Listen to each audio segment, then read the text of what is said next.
सिसवा नगर पालिका एक ऐसी नगर पालिका जो इस समय पूर्वांचल की सियासत का केंद्र बिंदु बन गई है। 11 करोड़ का बड़ा भ्रष्टाचार, और इस बड़े भ्रष्टाचार का सबसे पहले खुलासा करने वाली यूपी टीवी टीम इस वक्त डीएम कार्यालय पर है। डीएम कार्यालय पर जिन शख्सों को आप पीछे देख रहे हैं, जिन व्यक्तित्वों का दर्शन आप पीछे कर रहे हैं, यह सभी चुने हुए सभासद हैं। और यह सभासद आज अपनी कुछ मांगों को लेकर के, मांगों को नहीं, मांग भी यहां नहीं कहेंगे, अपनी कुछ व्यथाओं को लेकर के जिलाधिकारी से मिलने के लिए आए हैं।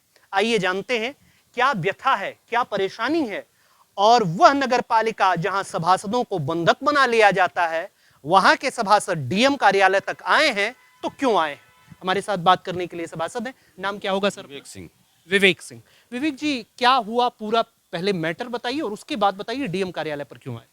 हम सभासदगढ़ नगर पालिका सिसवा बाजार में जो आउटसोर्सिंग कर्मचारी हैं उनकी जांच हो रही थी, उनकी सूची तैयार की गई थी, रोस्टर बना हुआ था।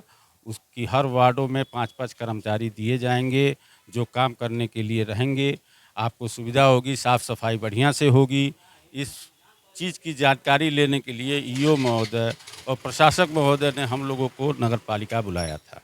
प्रशासक महोदय नहीं आ पाए किसी कारणवश, जो है ईओ साहब बैठे हुए थे। ईओ साहब ने कहा चलिए सबकी जांच हो जाए। 275 कर्मचारी हमारे नगर पालिका में कार्यरत हैं आउटसोर्सिंग और संविदा के। उन्हीं की जांच हो रही थी कि आखिर में ये कर्मचारी कहाँ हैं मौके पे, क्योंकि हमारे वार्डों में 2-2 कर्मचारी मिले हुए हैं। वो आउटसोर्सेस कर्मचारी वार्ड से गायब हैं, नगर पालिका में है नहीं, तो वो कर्मचारी कहाँ पे कार्यरत हैं, कहाँ पे काम कर रहे हैं, क्यों उनका नाम चल रहा है। अच्छा विवेक जी, एक क्रॉस क्वेश्चन है मेरा, आप बताइएगा।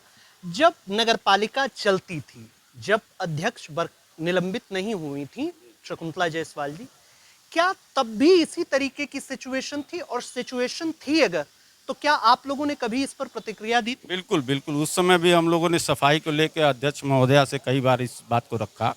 उन्होंने कहा कि हमारे पास कर्मचारी नहीं हैं, कर्मचारियों की नियुक्ति नहीं है, कर्मचारी मेरे पास कम है, जितने कर्मचारी हैं उतने में आप अपना व्यवस्था बनाइए।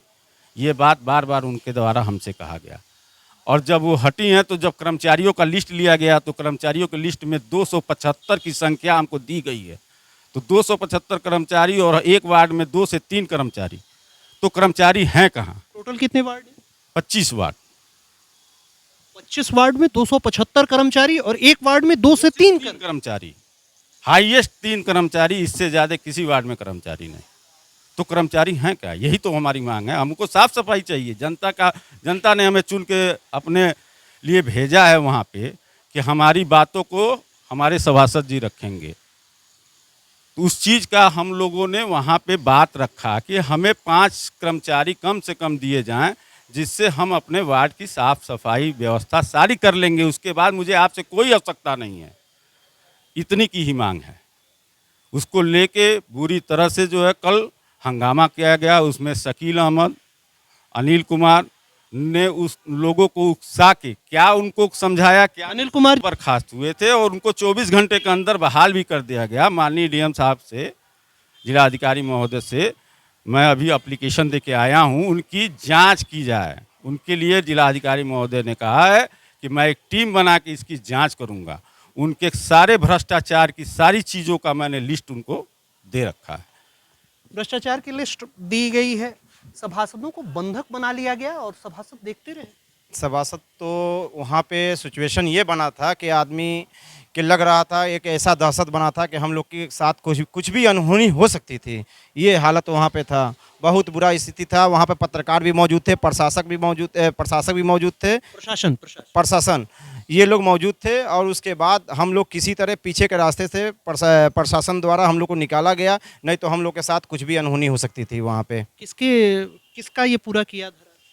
वहाँ पे 2 कर्मचारी थे, बातचीत हो रही थी, हम लोग बस वही एक पर्चे करा रहे थे ईओ साहब और सारे। क्योंकि आज तक हम लोग यही मांग करते रहे कि भाई एक कर्मचारियों के साथ एक हो जाए, क्योंकि सफाई हो नहीं रही है, सारी गंदगी है।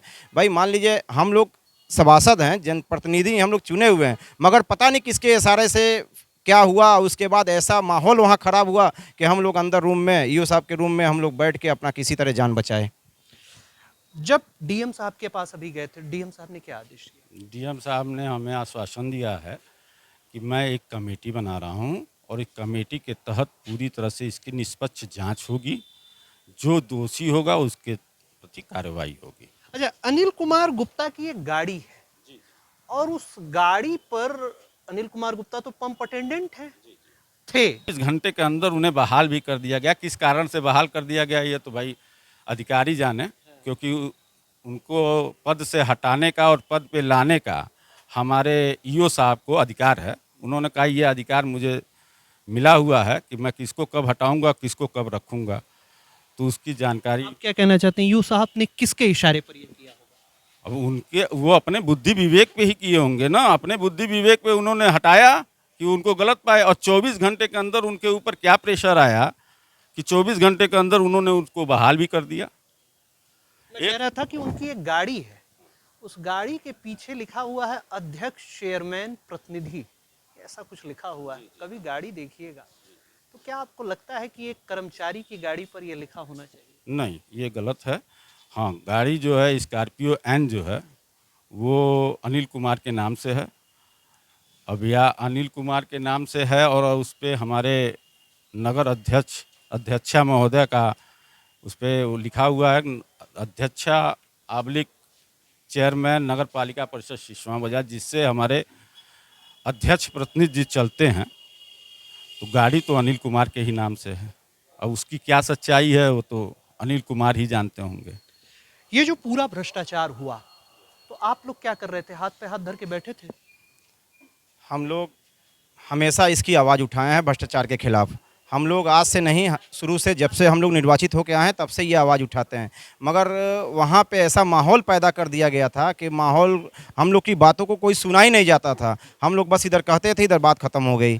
मगर और आज के हम लोग हमेशा उठाते थे, फिर वो आज नतीजा ये हुआ कि माहौल फिर ख़राब हुआ। तो सिसवा नगर पालिका का माहौल खराब है और वह माहौल की खराबी अब जिलाधिकारी कार्यालय तक पहुंची है।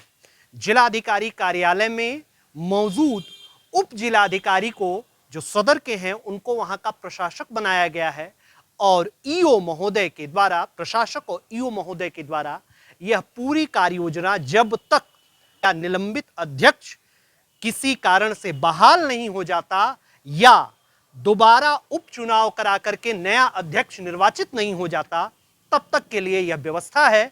और इन व्यवस्थाओं के बीच सभासदों को बंधक बनाया जाना और सभासदों के ऊपर किया गया अत्याचार न केवल राजनीतिक रूप से बल्कि वैचारिक दृष्टिकोण से भी गलत साबित होता है। क्या करते हैं जिलाधिकारी इस पर और क्या रखते हैं इस पर वह अपनी राय, और क्या होगा आगे का पूरा मामला, जानने के लिए देखते रहिए यूपी टीवी समाचार। अपने सहयोगी अरुण कुमार के साथ महाराजगंज से अंकित मणि त्रिपाठी।